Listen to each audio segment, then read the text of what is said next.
Bismillahirrahmanirrahim. Innal hamdalillah nahmaduhu wa nasta'inuhu wa nastaghfiruh wa na'udzu billahi min shururi anfusina wa sayyiati a'malina. Man yahdihillahu fala mudilla lahu wa man yudlil fala hadiya lahu. Wa ashhadu an la ilaha illallah wahdahu la syarika lah wa ashhadu anna Muhammadan 'abduhu wa rasuluh.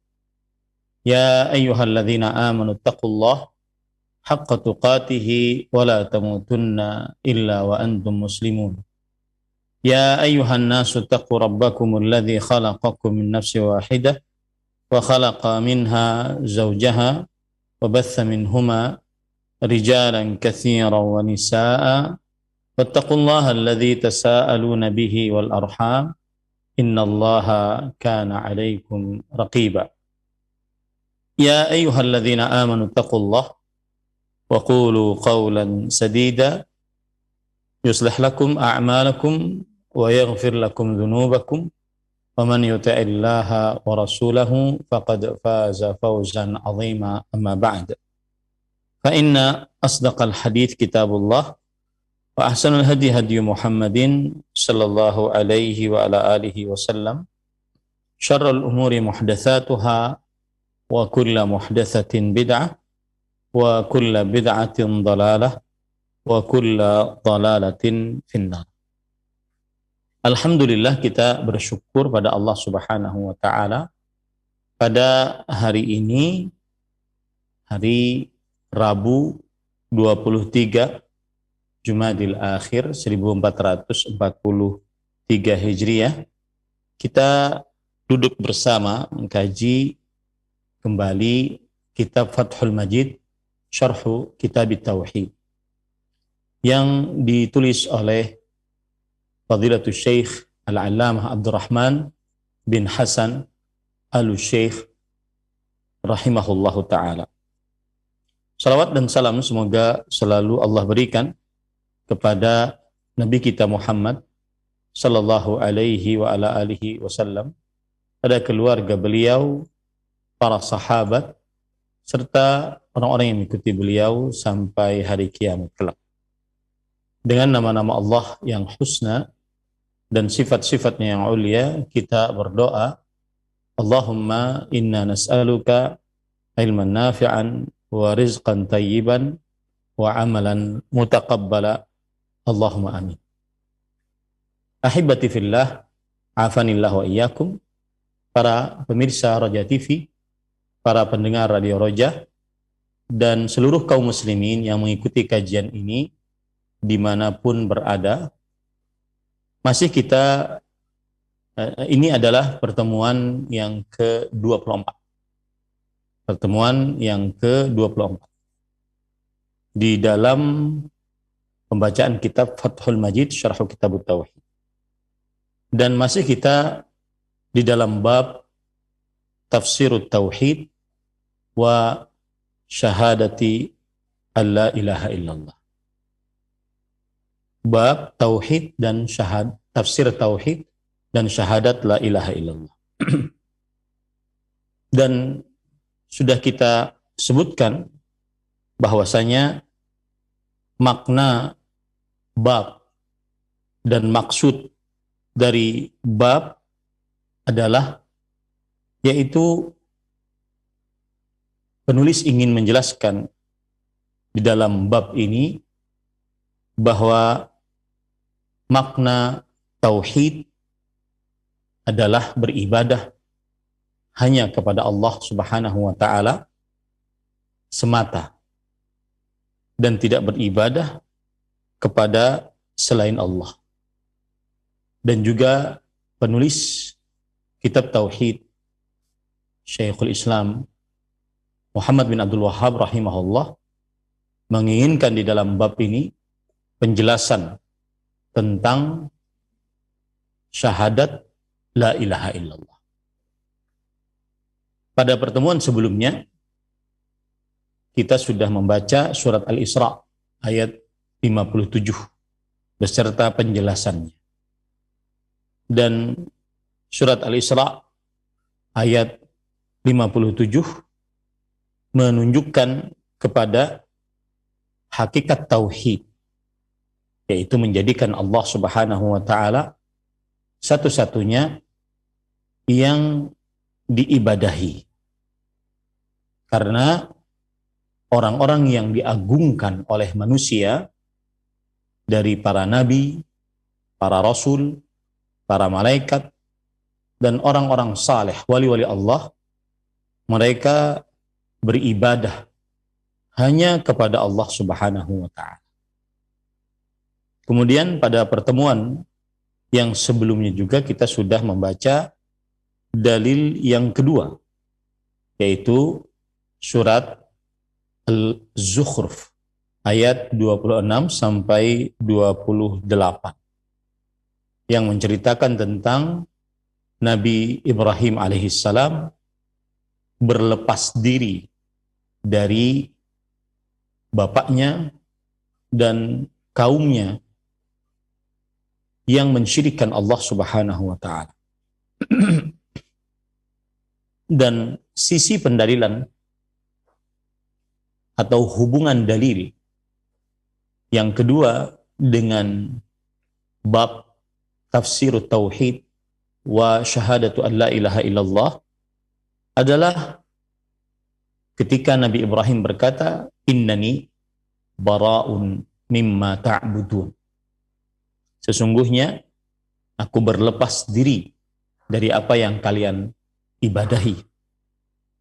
Di dalam ayat ini terdapat pembatalan seluruh Tuhan selain Allah Subhanahu wa taala. Dan bahwasanya Tuhan-Tuhan tersebut tidak dapat diibadahi. Hanya Allah yang berhak untuk diibadahi. Dan juga inti pendalilan dari ayat-ayat tersebut dalam surah Az-Zukhruf ayat 26 sampai 28, yaitu ketika Nabi Ibrahim berkata, Allah berfirman, illalladzi fatarani, kecuali yang telah menciptakan aku. Ini menunjukkan makna syahadat la ilaha illallah dan tafsiran tauhid, yaitu menetapkan ibadah hanya untuk Allah Subhanahu wa taala. Jadi surat Az-Zukhruf ayat 26 dan 27 adalah menggabungkan dua rukun tauhid. Dan itulah makna dari la ilaha illallah. Dua rukun tauhid yang dimaksud adalah an-nafi, peniadaan Tuhan selain Allah, dan al-itsbat, penetapan hanya Allah yang paling berhak untuk diibadahi. Kemudian pada pertemuan sebelumnya kita juga sudah membaca dalil yang ketiga, itu surat At-Taubah ayat 31. Allah Subhanahu wa taala berfirman, ittakhadhu ahbarahum wa ruhbanahum arbaba min dunillah. Mereka menjadikan rahib-rahib dan ruhban mereka, pendeta-pendeta mereka sebagai Tuhan selain Allah Subhanahu wa taala. Nah, pada pertemuan sebelumnya kita sudah sampai halaman 134. Silahkan admin yang ada di Roja untuk menampilkan halaman 135. Kita baca, wa qawlihi ta'ala wa minan nas man yattakhidhu min dunillahi andadan yuhibbunahum kahubbillah. Yang artinya, dan dari manusia ada yang menjadikan selain Allah Subhanahu wa taala sekutu-sekutu. Mereka mencintai sekutu-sekutu tersebut sebagaimana ia mencintai Allah Subhanahu wa taala. Ia mencintai sekutu-sekutu tersebut sebagaimana ia mencintai Allah Subhanahu wa taala. Kemudian penulis berkata, fakullu man ittakhadha niddan lillah yad'uuhu min dunillah wa yarghabu ilaih wa yarjuhu lima yu'ammiluhu minhu min qada'i hajatihi wa tafriji qurbatihi kahali ubbadil quburi wat tawaghi wal asnam fala budda an yu'azzimuhum wa yuhibbuhum lidzalika fa innahum ahabbuhum ma'allah. Yang artinya, maka setiap yang menjadikan sekutu untuk Allah Subhanahu wa ta'ala, ia berdoa kepada sekutu tersebut, tidak kepada Allah. Ia berharap kepada sekutu tersebut.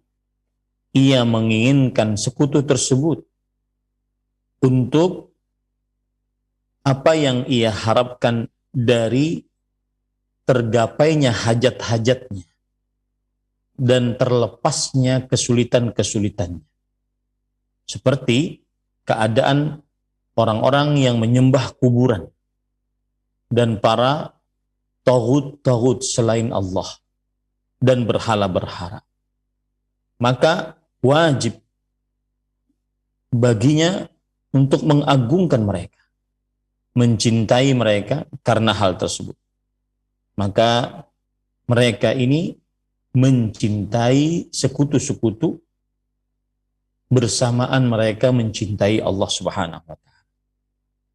Wa in kanu yuhibbuna Allah ta'ala wa yaquluna la ilaha illallah wa yusallun wa yasumun faqad asyraku billahi fil mahabbati bimahabbati ghairihi wa ibadati ghairihi. Meskipun mereka mencintai Allah dan mereka mengucapkan la ilaha illallah, mereka sholat, mereka puasa, tetap saja orang yang seperti ini telah mensyirikkan Allah di dalam kecintaan selain Allah Subhanahu wa ta'ala. Dan mereka telah mensyirikkan Allah karena beribadah kepada selain Allah Subhanahu wa ta'ala. Ahibbati fillah, afanillah wa iyyakum. Apa yang disebutkan oleh penulis di sini adalah keterangan bahwasanya orang-orang yang mensyirikkan Allah dan tidak benar-benar mentauhidkan Allah, contohnya adalah orang-orang yang mencintai selain Allah, mencintai sekutu-sekutu yang mereka buat untuk Allah Subhanahu wa ta'ala dengan kecintaan yang penuh dengan pengagungan dan ketundukan, seperti kecintaan mereka kepada rahib-rahib mereka, seperti kecintaan mereka kepada pendeta-pendeta mereka, kepada ulama-ulama mereka. Maka meskipun orang-orang ini mengucapkan la ilaha illallah, meskipun orang-orang ini mencintai Allah, meskipun orang-orang ini puasa, sholat, tapi jika seperti itu keadaannya, mereka berarti mensyirikkan Allah. Mereka berarti melakukan kesyirikan dalam beribadah kepada Allah Subhanahu wa ta'ala.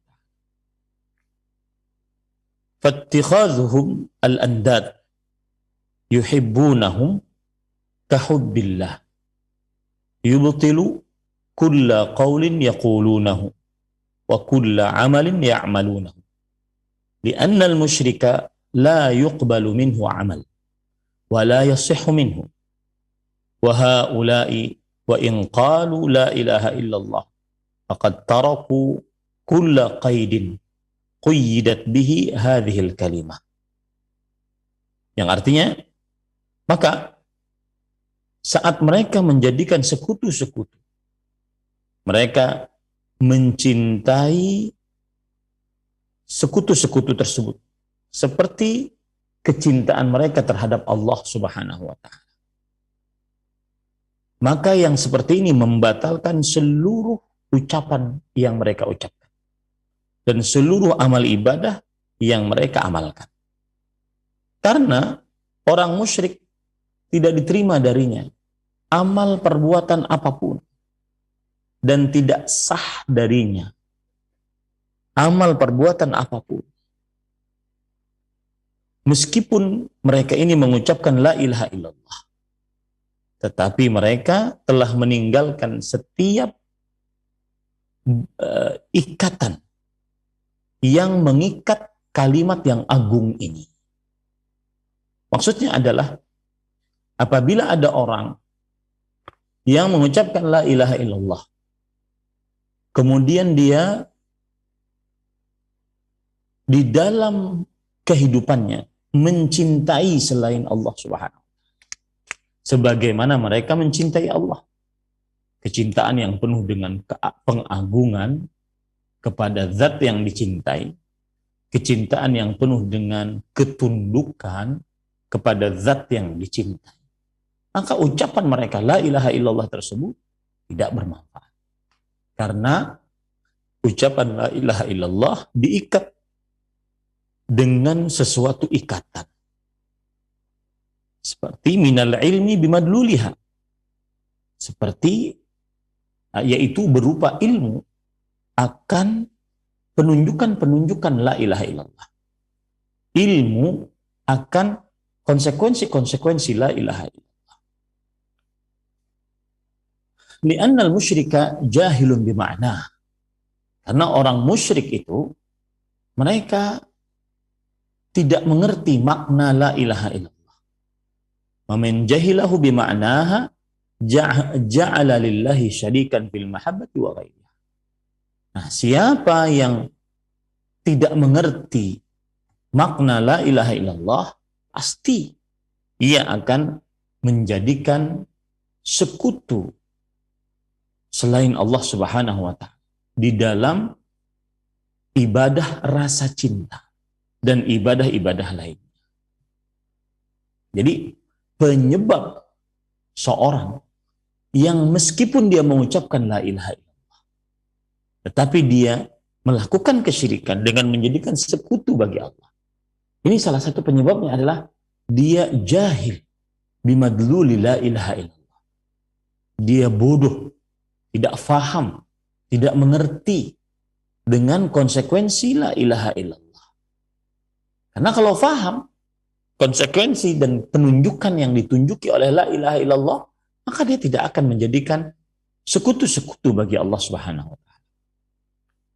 Wa hadha huwa al-jahlul munafi lil ilm bima dallat alaihi minal ikhlas walam yakun sadiqan fi qawliha. Dan inilah kebodohan yang menafikan pengetahuan dengan apa yang ditunjuki atasnya berupa keikhlasan, dan dia tidak jujur di dalam ucapan. Artinya begini, orang yang berilmu dengan la ilaha illallah, maka dia wajib mengikhlaskan ibadah hanya untuk Allah. Berdoa, berpuasa, berhaji, sholat, puasa, zakat, haji, baca Quran. Niatannya hanya ingin dapat pahala dari Allah. Berdoa, isti'anah, istighatsah, isti'adzah, bertawakal hanya kepada Allah Subhanahu wa ta'ala. Ya, orang yang mengucapkan la ilaha illallah dan dia paham makna la ilaha illallah, maka dia akan mengucapkan la ilaha illallah dan mengerjakan konsekuensinya, yaitu berupa mengikhlaskan ibadah hanya kepada Allah. Dan harus jujur dalam ucapannya. Li'annahu lam yanfi ma nafathu minasyirki wa lam yuthbit ma athbatathu minal ikhlas wa tarakal yakina aidan. Karena dia jika tidak faham la ilaha illallah, makna la ilaha illallah, tetapi dia tidak jujur dalam ucapan, kemudian dia tidak jujur dalam ucapannya, akibat tidak faham makna la ilaha illallah, dan menyebabkan dia tidak jujur dalam ucapannya. Maka ini tidak menafikan kesyirikan yang dia kerjakan karena ketidakjujuran dia, dan tidak menetapkan keikhlasan karena ketidakjujurannya dalam ucapan la ilaha illallah, dan meninggalkan keyakinan aidan. Meninggalkan keyakinan juga. Tidak yakin saat dia mengucapkan la ilaha illallah. Jadi, para ikhwan yang dirahmati oleh Allah Subhanahu wa taala, penyebab seorang tidak mengikhlaskan ibadah kepada Allah, tidak jujur dalam ucapan la ilaha illallah, tidak yakin, salah satu penyebabnya adalah tidak berilmu tentang madlul la ilaha illallah. Tidak berilmu tentang konsekuensi yang ditunjuki oleh la ilaha illallah. Bismillah.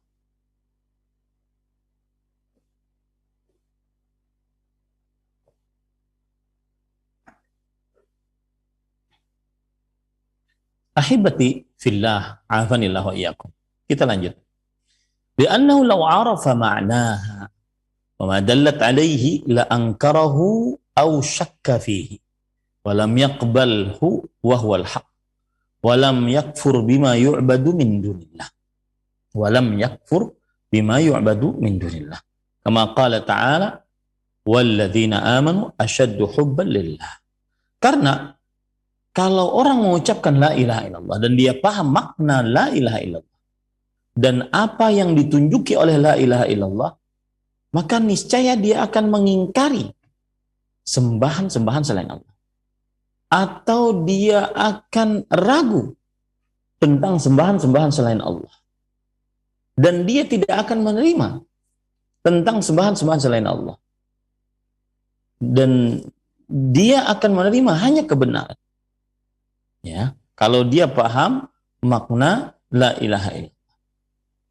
Dan dia tidak kufur dengan apa yang disembah selain Allah Subhanahu wa taala. Sebagaimana firman Allah Subhanahu wa taala, orang-orang yang beriman lebih cinta kepada Allah. Kenapa? Li'annahum akhlasu lahul hubba falam yuhibbu illa iya. Karena orang-orang beriman memurnikan, memfokuskan rasa cinta hanya kepada Allah. Maka tidak mencintai kecuali hanya kepada Allah. Wa yuhibbuna man ahabba wa yukhlisuna a'malahum jami'an lillah. Dan mereka mencintai siapa yang dicintai Allah dan memurnikan amalan-amalan mereka seluruhnya hanya untuk Allah. Wa yakfuruna bima ubida min dunillah. Dan mereka mengkufuri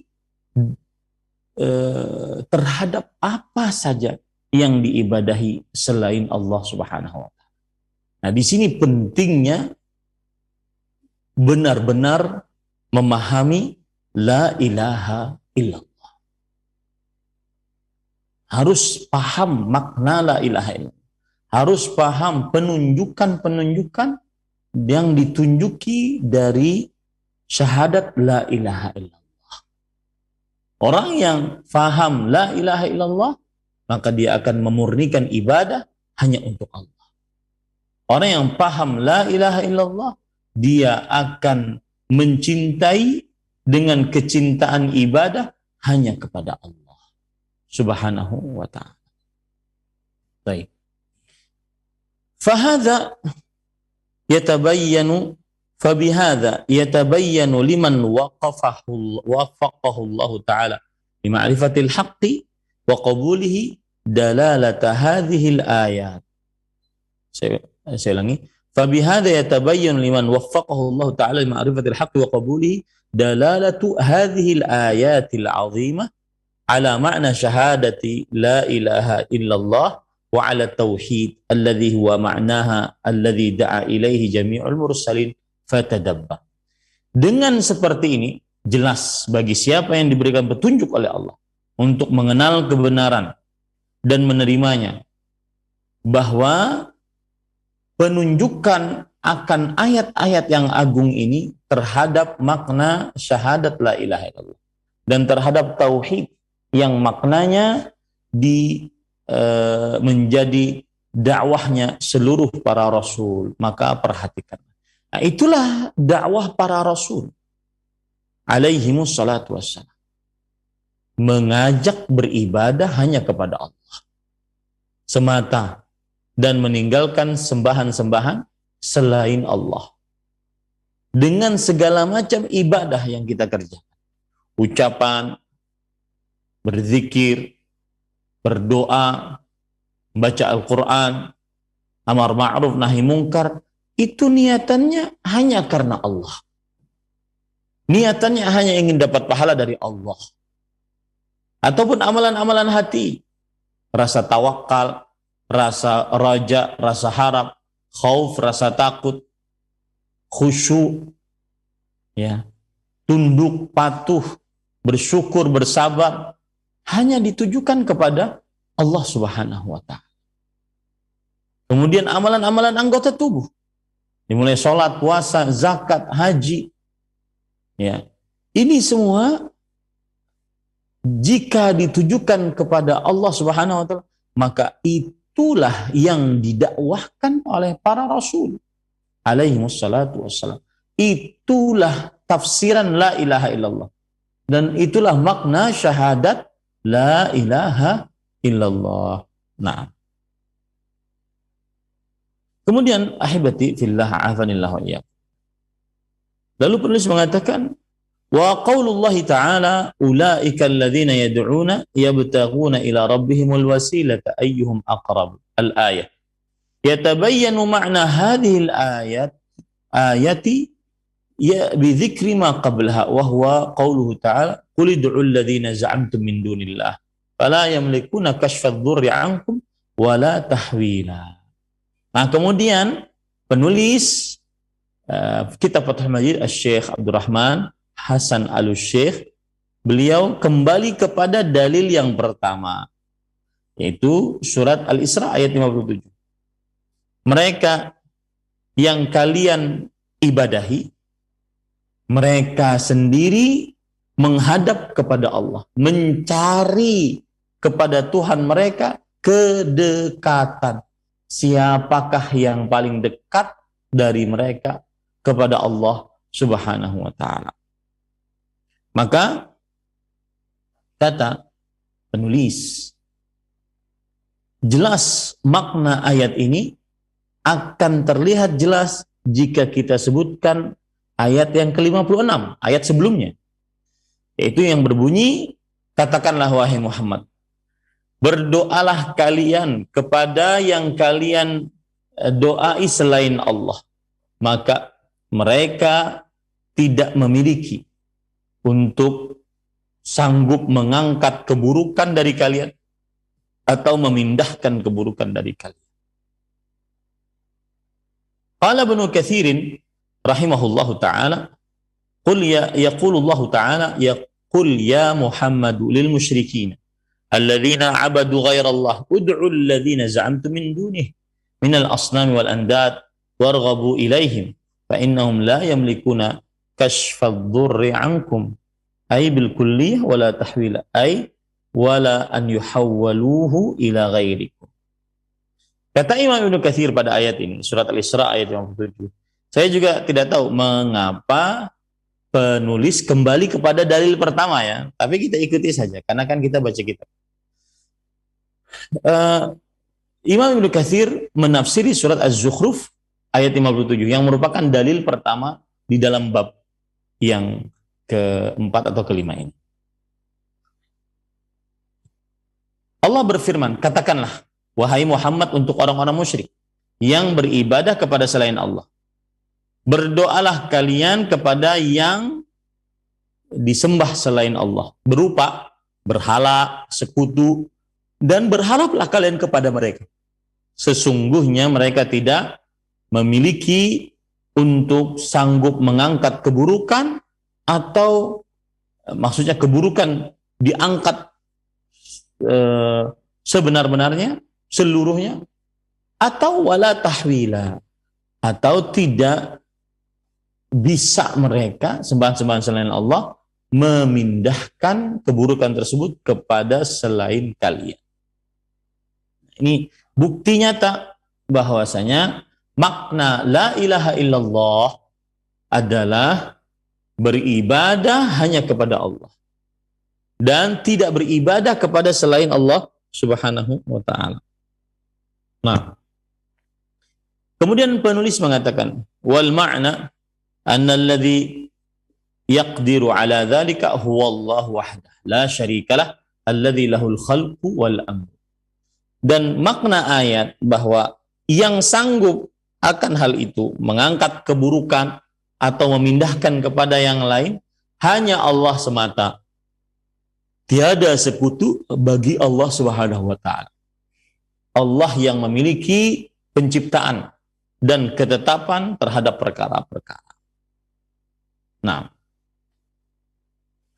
qala al-Aufi an Ibn Abbas fil ayah, kana ahlu syirk yaqulun na'budul malaikah wal masiha wa uzairan wa humul ladzina yud'aun, yakni al malaikah wal masih wa uzair.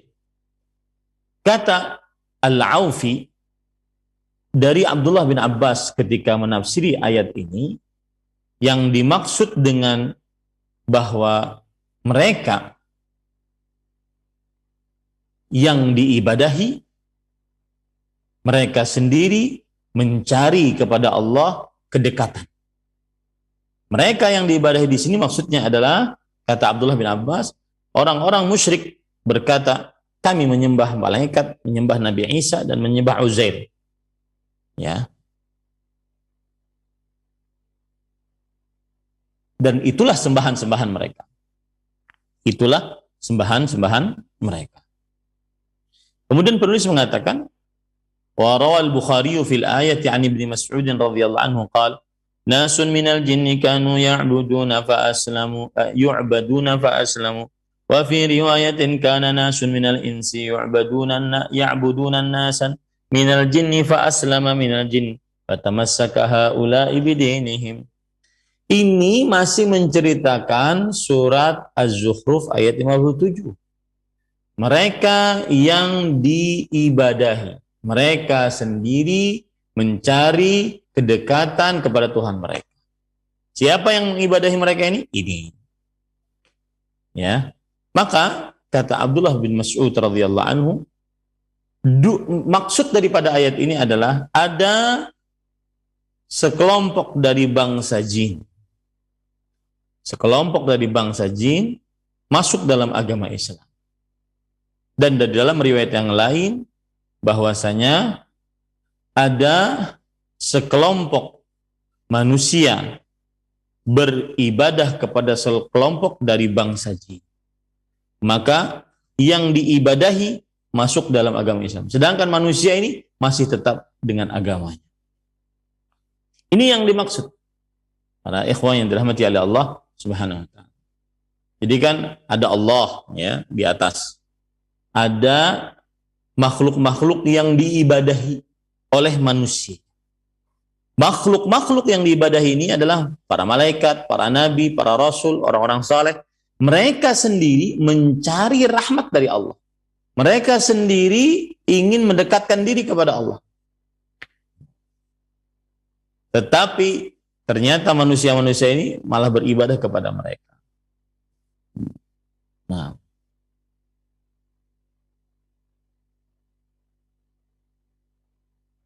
baik.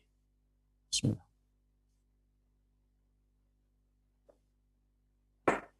Halaman selanjutnya. Penulis kemudian mengatakan, wa qala Ibnu Mas'ud radhiyallahu anhu, hadza yadullu ala anna al-wasilata hiya al-Islam wa huwa kadzalik ala kilal qawlain. Dan pendapat Ibnu Mas'ud radhiyallahu anhu menunjukkan bahwa al-wasilah yang disebutkan dalam ayat surat Az-Zukhruf ayat 57 maknanya adalah Islam. Kata penulis, dan memang seperti itu. Menurut pendapat yang lebih kuat dari dua pendapat. Jadi kan ayatnya berbunyi, ulaika alladzina yud'auna Gimana ayatnya? Ulaika alladzina yud'auna yabtaghuna ila rabbihimul wasilah. Mereka-mereka yang diibadahi, para malaikat, para nabi, orang-orang saleh yang diibadahi oleh manusia. Mereka sendiri mencari wasilah kepada Tuhan mereka. Mencari wasilah, wasilah yang dimaksud adalah bukan perantara, tetapi Islam. Mencari amalan-amalan Islam yang membuat manusia akhirnya mendekatkan diri kepada Allah Subhanahu wa taala. Itu maksudnya ya, yang disebutkan oleh Abdullah bin Mas'ud radhiyallahu anhu. Jadi ingat, wasilah menurut Abdullah bin Mas'ud radhiyallahu anhu adalah al-Islam, bukan perantara. Ya, orang-orang yang diibadahi ini mereka mencari di sisi Allah al-wasilah agar bisa lebih dekat dengan Allah Subhanahu wa taala. Dan al-wasilah yang dimaksud adalah al-Islam. Baik, kemudian penulis berkata, wa qala Suddi an Abi Salih an Ibni Abbas radhiyallahu anhuma fil ayah qala Isa wa ummuhu wa Uzair. Adapun Imam As-Suddi, seorang ulama dari terdahulu dari kalangan tabi'i, meriwayatkan dari Abu Saleh Muhammad bin Dhafwan, meriwayatkan dari Abdullah bin Abbas bahwa yang dimaksud dengan mereka yang diibadahi adalah Nabi Isa, ibunya, dan Uzair. Jadi ada orang-orang dari manusia yang beribadah kepada Nabi Isa, beribadah kepada ibunya, Maryam alaihissalam beribadah kepada Uzair. Padahal Nabi Isa, ibunya Maryam, kemudian Uzair, ini malah beribadah kepada Allah. Mendekatkan diri kepada Allah dengan mencari wasilah. Ya. Jadi kan aneh ya para ikhwan. Makhluk yang diibadahi ternyata malah ingin dekat dengan Allah, malah bertauhid kepada Allah. Sedangkan manusia-manusia ini mensyirikkan Allah dengan makhluk-makhluk tersebut. Nah. Kemudian penulis mengatakan, wa qala Mughirah an Ibrahim kana ibnu Abbas radhiyallahu anhuma yaqul fi hadhihi al-ayah hum Isa wa Uzair wa Syams wal Qamar. Dan Mughirah bin Syu'bah meriwayatkan dari Ibrahim bin Yazid An-Nakhai, seorang tabi'i, bahwasanya Abdullah bin Abbas berpendapat tentang ayat ini bahwa orang-orang yang diibadahi itu adalah Nabi Isa, Uzair, kemudian juga makhluk malaikat dan makhluk matahari dan bulan. Wa qala Mujahidun Isa wa Uzair wal malaikah. Adapun Imam Mujahid bin Jabr, yang mana para ulama mengatakan idza ja'aka an Mujahid fa hasbuk, jika dah datang tafsiran dari Imam Mujahid rahimahullahu taala, maka cukup bagimu. Ya, maka cukup bagimu. Ahibati fillah, afanillahu iyyakum. Kemudian setelah itu penulis berkata, wa qauluhu wa yarjuna rahmatah wa yakhafuna 'adzaba la tatimmu al-ibadah illa bil khaufi war raja'. Fa kullu da'in da'a du'a ibadah aw istighatha la budda lahu min dhalik. Fa imma an yakuna khaifan wa imma an yakuna rajian wa imma an yajtami'a fihi al-wasfan. Yang artinya mereka yang diibadahi, mereka mencari wasilah kepada Tuhan mereka. Nabi Isa yang diibadahi, Nabi Isa malah mengikhlaskan ibadah kepada Allah. Maryam yang diibadahi, Maryam malah mengikhlaskan ibadahnya kepada Allah. Uzair yang diibadahi, Uzair malah Uzair yang mengikhlaskan ibadahnya kepada Allah Subhanahu wa taala. Dan saat beribadah, mereka juga mengumpulkan dua sifat agung. Apa itu? Wa yarjuna rahmatah. Mereka berharap rahmatnya. Wa yakhafuna adzabah. Dan mereka takut akan siksanya. Kemudian ada faedah dari penulis. Tidak sempurna ibadah kecuali dengan rasa takut dan rasa harap. Maka setiap orang yang berdoa dengan doa ibadah seperti berzikir ya atau minta tolong dalam keadaan yang sempit, harus baginya memiliki hal tersebut. Yang pertama, seseorang harus menjadi takut akan siksa Allah, takut doa tidak dikabulkan, takut amalan tidak diterima, dan juga menjadi rasa berharap amalan diterima, berharap doa dikabulkan, berharap. Ya, jadi antara takut atau berharap, atau dikumpulkan dua-duanya, rasa takut dan rasa harap. Ini para ikhwah. Kemudian penulis mengatakan, qala Syekhul Islami rahimahullahu taala fi hadhil ayah, lamma dzakara aqwal al-mufassirin wa hadhihi al-aqwalu kulluha haqq, fa innal ayata ta'ummu man kana ma'buduhu 'abidan lillah, sawa'an kana minal malaikati aw minal jinni aw minal bashar. والسلف في تفسيرهم يذكرون جلس المراد بالآية على نوع التمثيل، كما يقول الترجمان لمن سأله ما معنى الخبز فيريه رغيفا ويقول هذا هو، فالإشارة إلى نوعه لا إلى عينه، وليس مرادهم بذلك تخصيص نوع دون نوع مع شمول الآية. Syekhul Islam Taimiyah rahimahullah berkata pada ayat ini setelah menyebutkan ucapan-ucapan para ahli tafsir bahwa pendapat-pendapat itu seluruhnya benar. Ya, pendapat yang dikatakan oleh Abdullah bin Abbas, kemudian oleh oleh Ibnu Mas'ud, ya, oleh Imam Mujahid, semuanya benar. Ya, semuanya benar bahwa orang-orang yang diibadahi maksudnya adalah Nabi Isa, Maryam alaihi assalam, kemudian Uzair dan orang-orang soleh lain. Semuanya benar. Sesungguhnya ayat mencakup siapa saja yang zat yang diibadahinya beribadah kepada selain Allah, baik itu dari malaikat atau jin atau manusia. Dan para salafus saleh ketika menafsiri mereka menyebutkan jenis yang dimaksud dari ayat sesuai dengan permisalan, sebagaimana yang dikatakan oleh Abdullah bin Abbas oleh seorang yang ditanya apa arti roti, maka dia akan memperlihatkan roti. Maka ia berkata, ini adalah isyarat dari macam-macam, bukan isyarat kepada zat.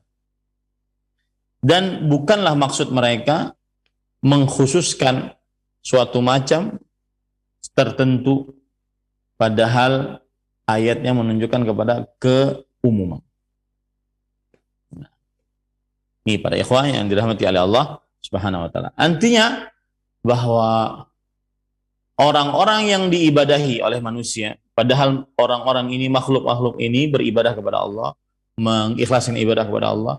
Nah, ini kan terjadi ikhtilaf di antara para ulama. Siapa mereka?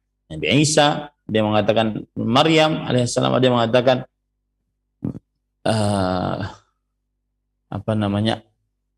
ahli ibadah, orang-orang saleh. Dia mengatakan seperti itu. Nah, kata Syekhul Islam, ini semuanya benar. Ya, semuanya benar. Nah, kemudian penulis mengatakan, fal ayatu khitabun likulli man da'a min dunillahi mad'uwan. Wa dhalikal mad'u yabtaghi ila Allahil wasilah wa yarjuhu rahmatahu wa yakhafuna 'adzabah. Fa kullu man da'a maitan aw ghaiban minal anbiya was salihin sawa'un kana bi lafdhil istighatsati aw ghairiha faqad tanawalathu hadhihi al-ayah. Kama tatanawalu man da'a al-malaikata wal jinna. Faqad nahallahu ta'ala an du'a'i. Wa bayyana annahum la yamlikuna kashfa ad-durri 'anid da'in wa la tahwil. La yarfa'una bil kulliyah wa la yuhawwiluna min mawdi'in ila mawdi'. Kataghyir sifatihi aw qadarihi wa lihadza qala wa la tahwila. Fa dzakara nakiratan ta'ummu anwa'at tahwil. Artinya, maka ayat ini adalah, yaitu surah Az-Zukhruf ayat 57, adalah redaksi untuk setiap orang yang berdoa kepada selain Allah. Dan yang berdoa, ayat ini adalah redaksi kepada siapa saja, ini siapa saja yang berdoa kepada selain Allah. Padahal selain Allah ini dia mencari kedekatan kepada Allah. Dia berharap kepada Allah. Dia takut siksa Allah. Maka siapa saja yang berdoa kepada orang yang sudah mati atau kepada orang yang gaib dari para nabi dan orang-orang saleh, baik itu dengan lafaz minta pertolongan dalam keadaan yang sempit, istighatsah, atau yang selainnya, maka ini semua masuk ke dalam ayat. Ya, masuk dalam ayat. Sebagaimana juga masuk siapa saja yang berdoa kepada malaikat, jin, yang Allah Subhanahu wa taala telah melarang untuk berdoa kepada mereka. Dan Allah Subhanahu wa taala telah menjelaskan bahwasanya mereka tidak memiliki kemampuan apa-apa. Tidak memiliki kemampuan mengangkat keburukan dari orang-orang yang berdoa, dan tidak memiliki kemampuan untuk memindahkan keburukan. Ya. Sembahan-sembahan selain Allah tidak sanggup untuk mengangkat keburukan semuanya, atau memindahkan keburukan kepada orang lain dari satu tempat kepada tempat yang lain. Seperti merubah sifat atau kekuasaannya. Oleh sebab itulah Allah berfirman wala tahwila, dan sembahan selain Allah tidak bisa memindahkan. Tidak bisa memindahkan. Maka pada saat itu Allah menyebutkan dalam bentuk kata nakirah yang belum ditentukan. Ini menunjukkan umum untuk segala macam jenis pemindahan. Sembahan selain Allah tidak bisa memindahkan keburukan kepada yang lainnya. Dalam bentuk apapun, sifatnya ataupun takarannya tidak bisa memindahkan. Nah, ini menjadikan kita senantiasa berdoanya kepada Allah. Lagian ngapain berdoa kepada selain Allah? Tidak punya kekuatan sama sekali.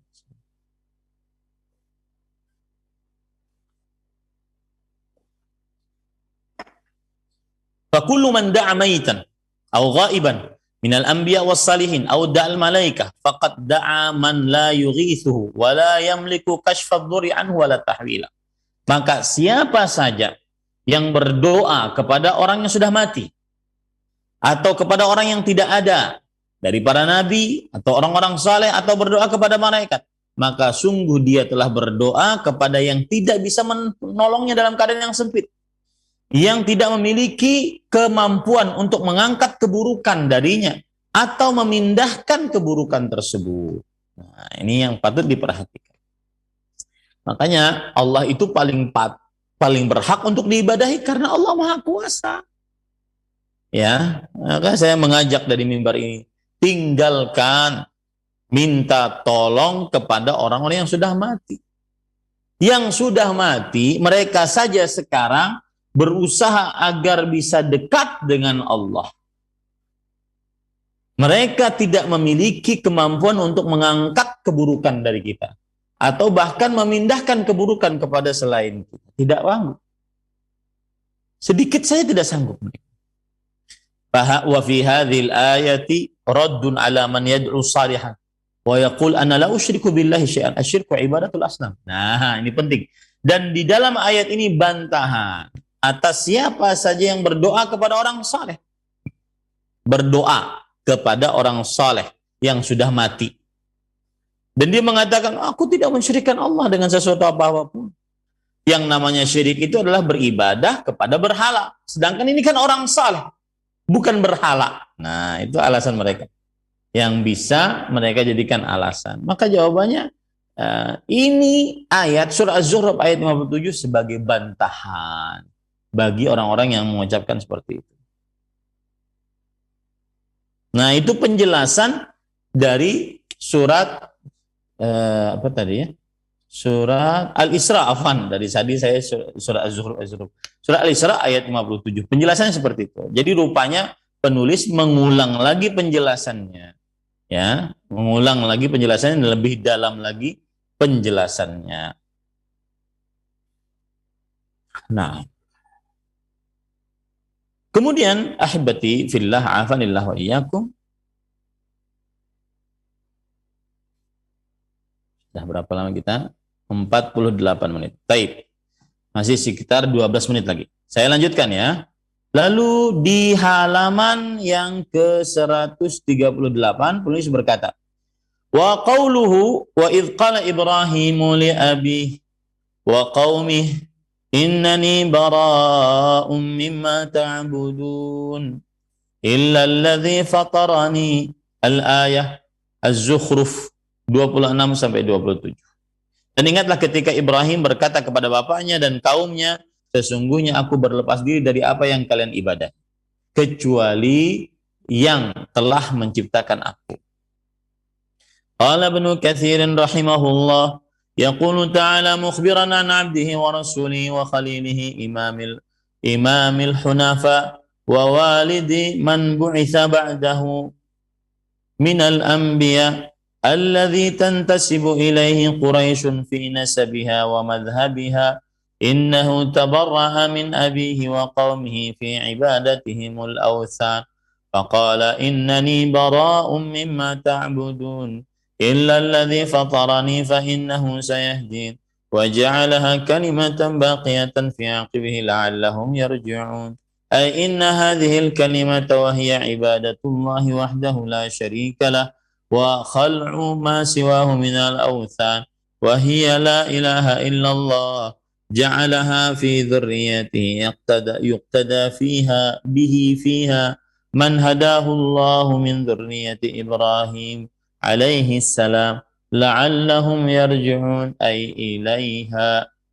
Taib. Imam Ibnu Katsir berkata, Allah Subhanahu wa taala mengabarkan tentang hambanya dan rasulnya dan kekasihnya.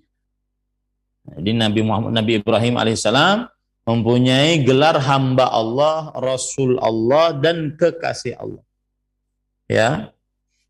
Sebagaimana hadis Rasul, innallaha ittakhadha Ibrahim khalilan. Sesungguhnya Allah menjadikan Nabi Ibrahim sebagai khalil. Khalil itu adalah muntaha fil mahabbah.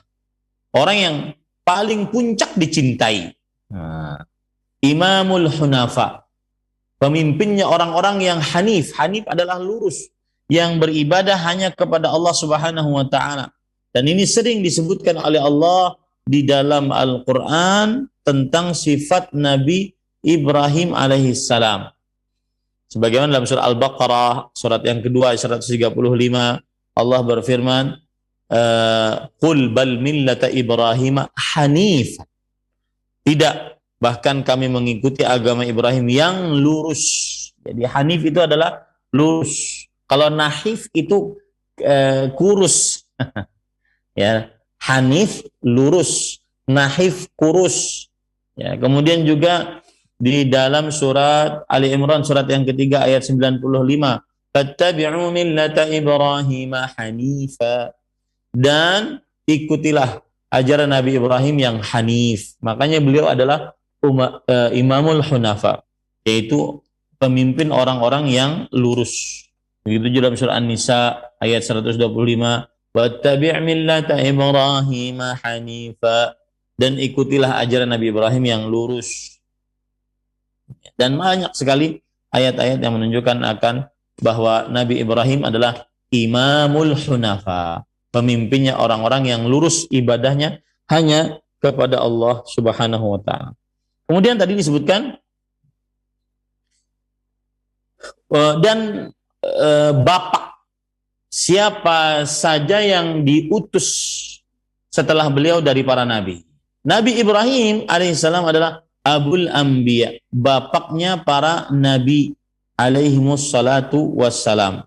Ya, bapaknya para nabi alaihimus salatu wassalam. Kalau saya ingin tunjukkan, sebutkan, Nabi Ibrahim itu bapaknya para nabi.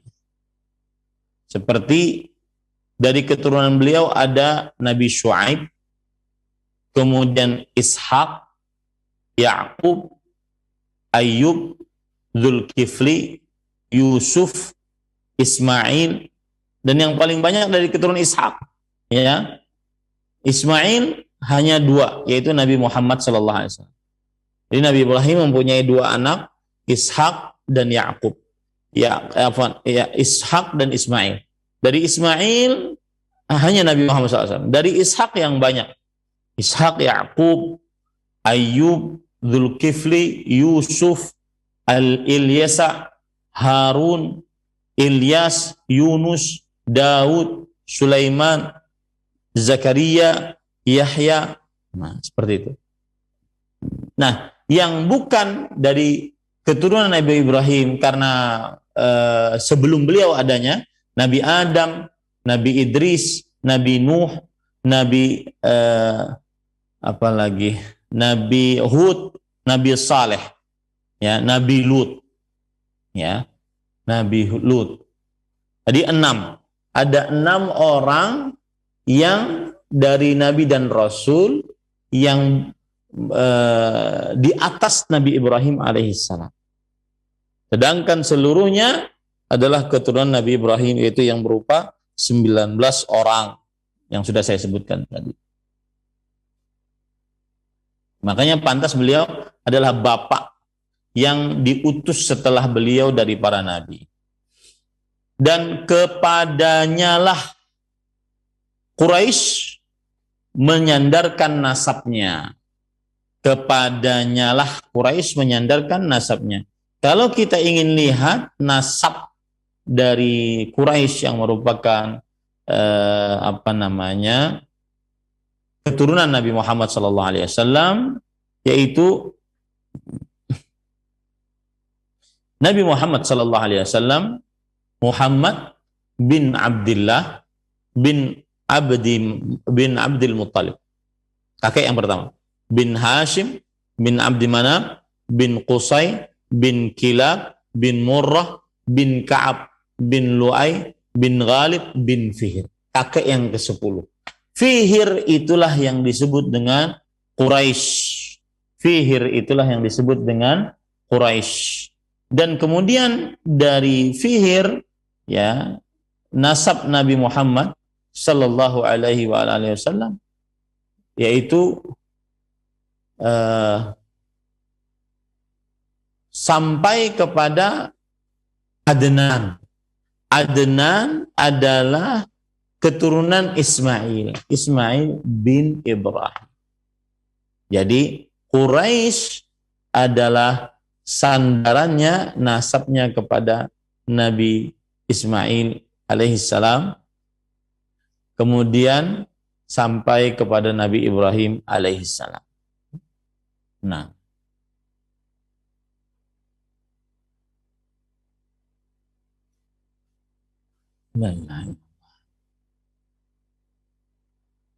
jadi setelah Quraisy,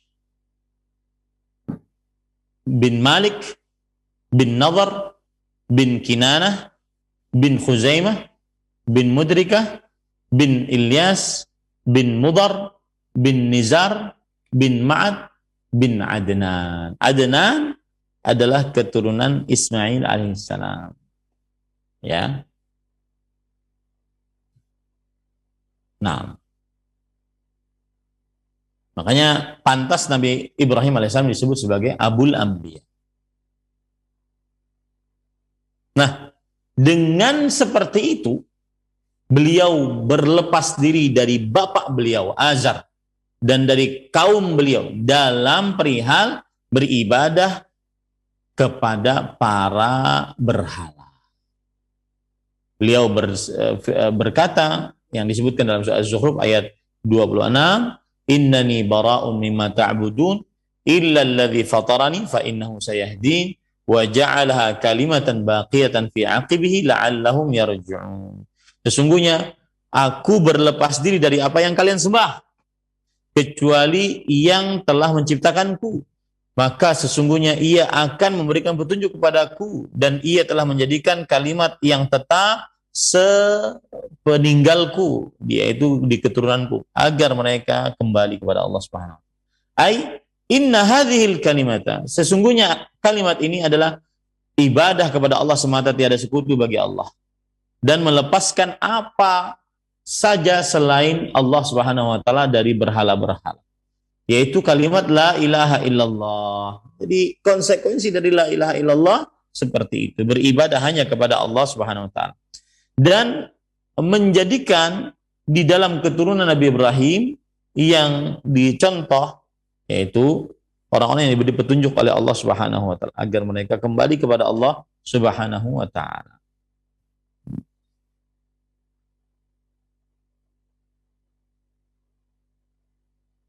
Kemudian penulis mengatakan, wa rawa Ibnu Jarir an Qatadah rahimahullah, innani bara'un mimma ta'budun illa alladhi fatarani, ay qala kanu yaquluna Allahu rabbuna wa la in sa'altahum man khalaqahum la yaquluna Allah.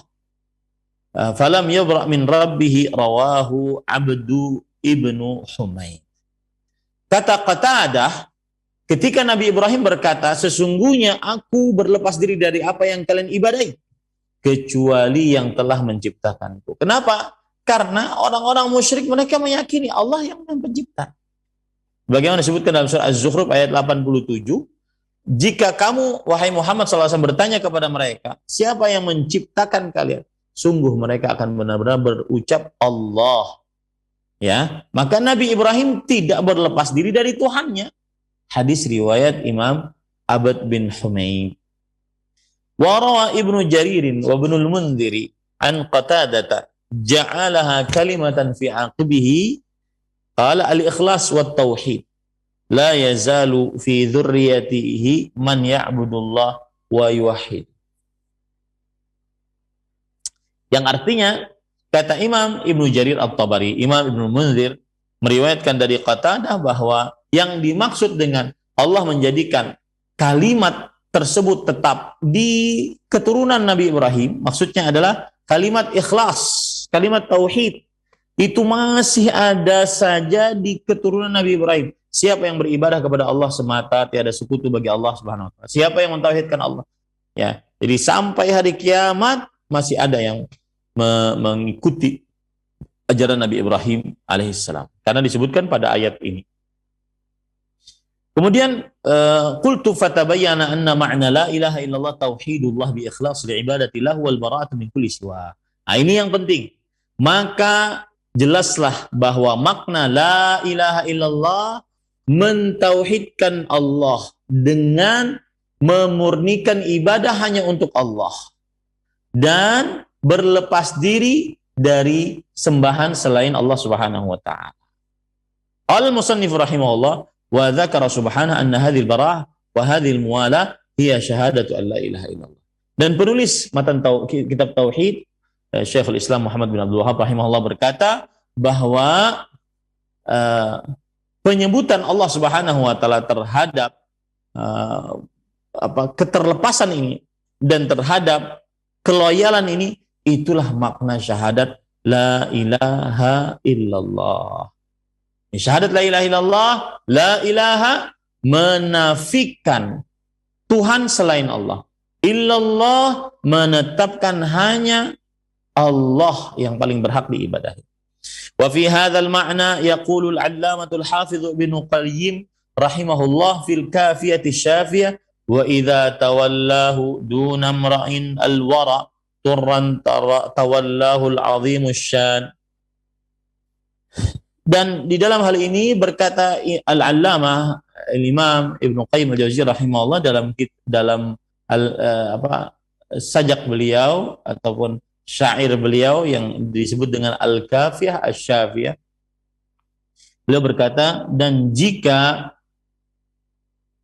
telah loyal kepada telah loyal selain orang yang wara, turran tawallahul azimus sya'. Ya.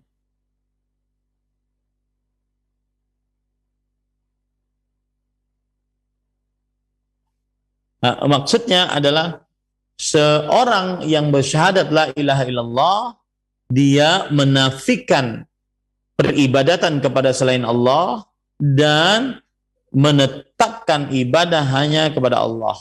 Dia berlepas diri dari sembahan selain Allah dan dia loyal hanya kepada Allah sembahan satu-satunya. Itu maksud daripada yang dimaksudkan oleh Imam Al-Qayyim rahimahullahu ta'ala.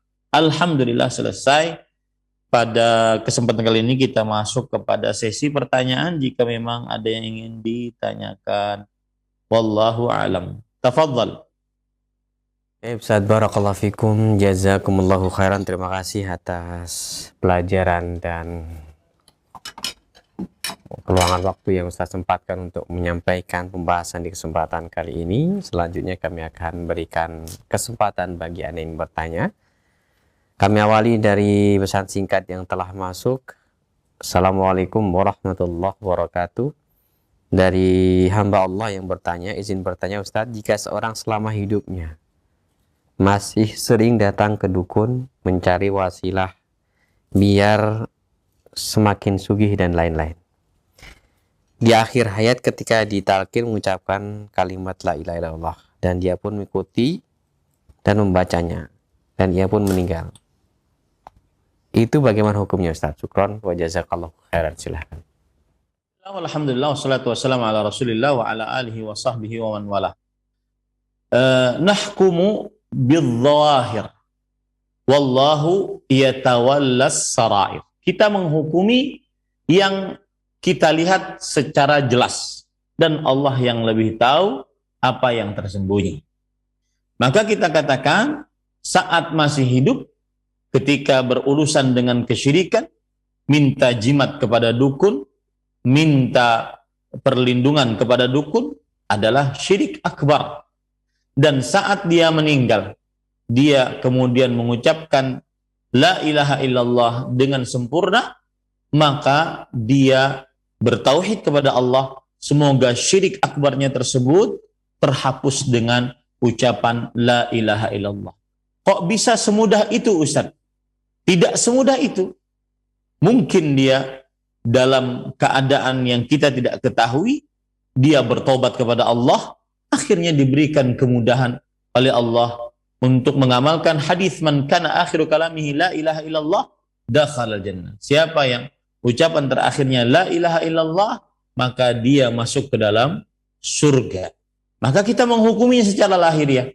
Ada kabar dari Rasulullah SAW yang terakhirnya ucapan la ilaha illallah, maka dia dijamin masuk surga. Kita katakan semoga orang tersebut masuk surga. Adapun dosa kesyirikannya, semoga dosa ucapan la ilaha illallahnya tersebut menghapuskan dosa-dosa kesyirikannya. Wallahu alam bis-sarair. Naam. Barakallahu fikum, terima kasih atas nasihat dan jawabannya. Selanjutnya kami akan bacakan dari pesan singkat kembali. Assalamualaikum warahmatullahi wabarakatuh. Ustaz, ketika memeluk Islam, ana dan istri dibimbing oleh teman yang bermanhaj salaf.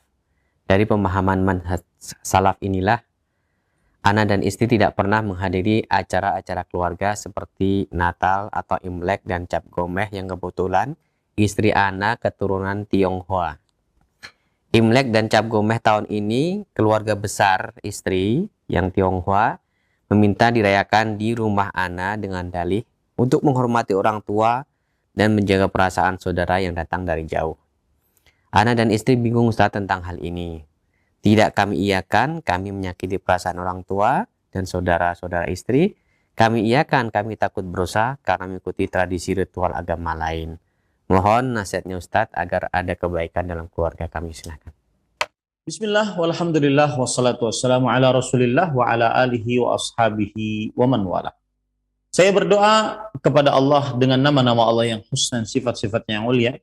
Siapa saja dari kaum muslimin yang baru memeluk agama Islam agar diberkahi oleh Allah Subhanahu wa taala kehidupannya, agar diteguhkan oleh Allah Subhanahu wa taala keimanannya, dan agar diwafatkan oleh Allah Subhanahu wa taala di atas Islam. Allahumma amin. Adapun cara menghadapi situasi yang ditanyakan dalam pertanyaan, jawabannya adalah innad dina yusr lan yushadad dina illa ghalab. Islam itu mudah dan tidak ada yang mempersulit dalam beragama Islam kecuali Islam mengembalikan kepada kemudahan.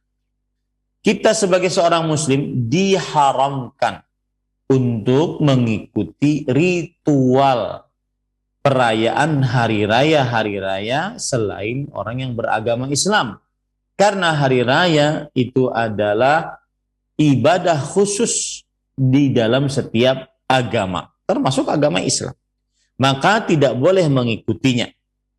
Tetapi kita manusia punya keluarga, punya orang tua terutama, maka kita berhak untuk menyambung hubungan rahim. Oleh sebab itu, jika ada pertemuan keluarga dalam momen Natal, Cap Gomeh, atau apapun, maka seseorang boleh saja mendatangi keluarganya untuk bertemu dengan keluarganya, bukan dalam rangka mengerjakan Natalannya, bukan dalam rangka mengerjakan hari raya besarnya, apalagi yang ditemui adalah orang tua. Seorang muslim wajib untuk berbakti kepada orang tua meskipun dia kafir. Meskipun dia kafir. Ya, Allah Subhanahu wa taala berfirman, "In jahadaka ala an tusyrika bi ma laysa laka bihi ilm, fala tuti'huma wa sahibuhuma fid dunya ma'ruf." Jika kedua orang tuamu yang kafir memaksamu tanpa ilmu untuk masuk dalam mensyirikkanku, maka jangan taati mereka.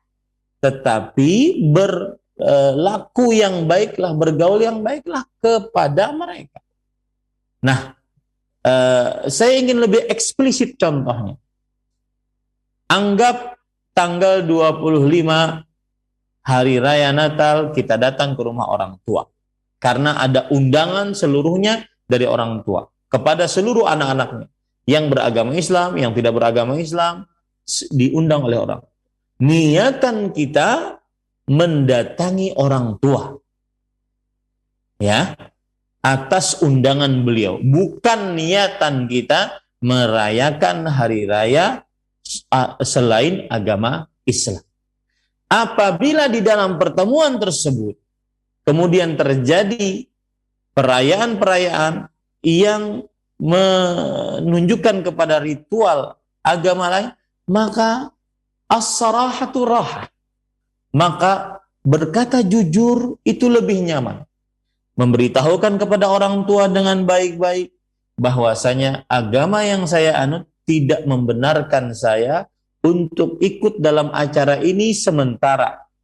Maka saat acara dimulai, dia mungkin bisa keluar, masuk ke dalam kamar dia. Ya, ketika sudah lepas selesai acaranya, maka pada saat itu dia kembali berkumpul. Dan ini sebagian kawan-kawan terlalu kaku di dalamnya. Benar, tidak diperbolehkan untuk mengikuti apapun acara dari orang-orang yang berhari raya selain agama Islam. Betul. Dan itu adalah dalilnya sahih berdasarkan Al-Quran, hadis Rasul, ijma' para ulama. Tetapi bukan berarti kemudian kita tidak bisa bergaul dengan keluarga kita yang bukan muslim. Datang saat acara yang benar-benar ritual agama lain, maka kita minta izin dengan baik-baik. Disitulah terjadi toleransi. Lakum dinukum waliyadin. Tidak ada saling mencela, mencaci, ya. Karena seseorang memilih agamanya. Maka pada saat itu datang temui orang tua, berbuat baik pada orang tua, bawa hadiah karena mereka orang tua kita. Bukan berarti kita ikut merayakan. Kalau pas acara saya tidak paham apa yang dikerjakan saat melakukan ritual, misalkan contoh Natalan, saya tidak paham. Kalau ada ritualnya saat itu keluar. Karena kita tidak diperbolehkan untuk ikut serta. Keluar minta izin baik-baik, mengucapkan dengan santun dan baik, dan insya Allah bisa dipahami. Setelah acara selesai, kembali lagi kepada acara keluarga. Bukan acara ritual memperingati hari raya orang-orang selain Islam. Bisa dipahami ini ya? Wallahu a'lam. Na'am. Terima kasih atas nasihat dan jawabannya. Ini merupakan pertanyaan penutup di pertemuan kita. Mohon maaf karena terbatasnya waktu pertemuan di kesempatan pagi hari ini. Sebelum kami akhiri, mohon Ustaz berikan ihtitam fadil ya Ustaz. Bismillah, walhamdulillah, wassalatu wassalamu ala rasulillah wa ala alihi wa ashabihi wa man wala. Kaum muslimin dan juga dimanapun manusia dan rakyat Indonesia berada, apa saja kekacauan yang terjadi di atas muka bumi ini, salah satu obatnya adalah kembali kepada ilmu agama. Ilmu agama Islam bagi kaum muslim. Kembali kepada ilmu agama Islam.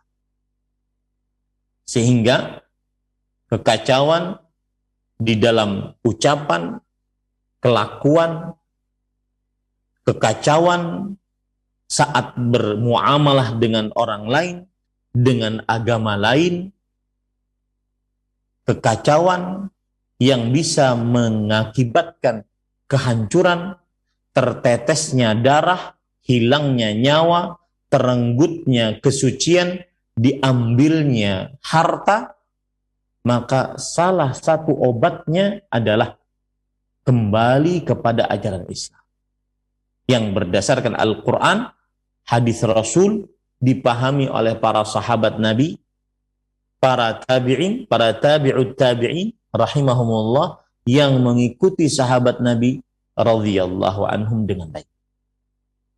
Insya Allah seseorang akan merasakan kedamaian, akan merasakan ketentraman, karena Allah Maha tahu mana yang lebih baik untuk makhluknya. Maka saya nasihatkan kepada kaum muslimin secara khusus, ukur semua ucapan kita, semua perbuatan kita dengan ilmu agama yang berdasarkan Al-Quran, hadis Rasul, dipahami oleh para sahabat. Saya beri contoh. Kelakuan pelecehan seksual, kelakuan asusila, kelakuan pedofil, kelakuan yang menyebabkan seorang nenek disidang, kelakuan yang menyebabkan orang tua diperkarakan di polisi oleh anaknya, kelakuan macam-macam. Maka kuncinya agar mendapatkan keberkahan dalam solusi dan keputusan adalah seluruhnya dikembalikan kepada ilmu agama Islam. Maka saya ajak kaum muslimin agar menuntut ilmu agama Islam dengan mendalam, bukan hanya 1 menitan di Instagram atau 1 menitan di short YouTube atau yang lainnya. Menimba ilmu agama dengan mendalam, sistematis, berdasarkan Al-Quran, hadis Rasul, dan juga dipahami oleh para sahabat Nabi radhiyallahu anhu. Allah Subhanahu wa taala berfirman di dalam Al-Quran, "Famanittaba'a hudaya fala yadhillu wa la yashqa." Siapa yang mengikuti petunjuk, maka ia tidak akan sesat di dunia dan di akhirat, dan ia tidak akan sengsara di dunia dan di akhirat. Karena ilmu agama Islam yang akan menjadi petunjuk baginya untuk berucap atau untuk berbuat. Bahkan hanya walau sekedar satu komentar di media sosial. Ilmu agama Islam menjadi petunjuk itu. Karena kadang-kadang dengan satu komentar di media sosial, satu ucapan yang tersebar di media sosial, akhirnya tertumpahlah darah, terenggutlah kehormatan, diambilnya harta tanpa kebenaran. Wallahu alam, sallallahu Nabi Muhammad, walhamdulillahi rabbil alamin, wassalamualaikum warahmatullahi wabarakatuh.